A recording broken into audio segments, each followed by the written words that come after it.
I'm not the hugest fan of HopPop ever since he buried the music box and did not tell Anne what his problem with it was. He may know more about the prophecy than we think. Plus, I could care less about his Hollywood fame. It has nothing to do with the show. Poor Anne just wants to get home. He was preventing her from getting home in that way. I don't really care when he finally confessed to Anne about burying it underground. If anything, I kind of laughed at that scene. While some people were taking it very seriously, I didn't feel sorry for him at all. He was rendering her way to get home, and plus his reasons for hiding the box was unfounded. It had nothing to do with the box at all. All he knew was Calamity Box was dangerous. That's it. It had nothing to do with Sprig and Polly's parents disappearing. The herons, not like the herons were after the box. The herons attacked Sprig and Polly's parents.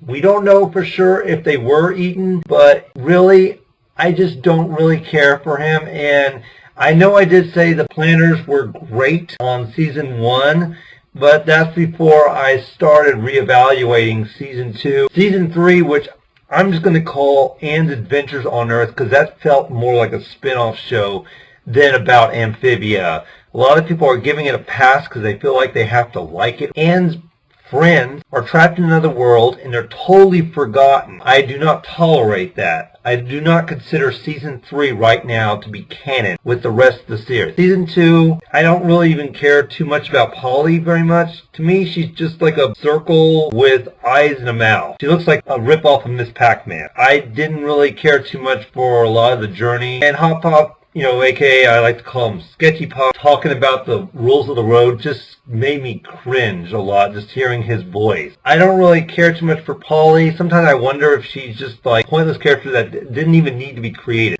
Along with Frobo. What's the point of Frobo? Really, he's just in the background. He was hyped up for the first maybe 2 episodes, then he was forgotten about, and then it was like Matt Brawley going, oh right, we had another character. Let's just have him at the entrance of Newtopia. See, I didn't forget him. See, he's still there.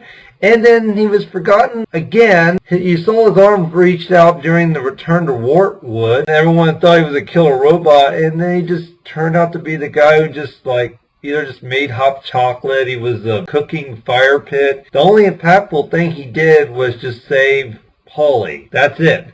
And lift up a mountain. He wasn't bad, he was kind of pretty much nothing, and then he just got destroyed. Anne's Woke Adventures on Earth, as I call season 3, a lamp for the garage. That's it. When he was destroyed by King Andreas, I tried to feel something, I just couldn't do it. Just doesn't seem interesting. Like I said, I just consider Polly just to be a ripoff of either Miss Pac-Man or Kirby. Her voice can be just a bit annoying, but it's not too bad. I find some of her jokes funny. It's just, would the show be any different if Frobo and Polly existed? I know a lot of you will defend her, but I just feel like if the show is mainly about Sprig and Anne, that would be cool. It just feels like Polly's a third wheel. I just feel like Polly is pointless as well as Frobo. I don't hate the characters.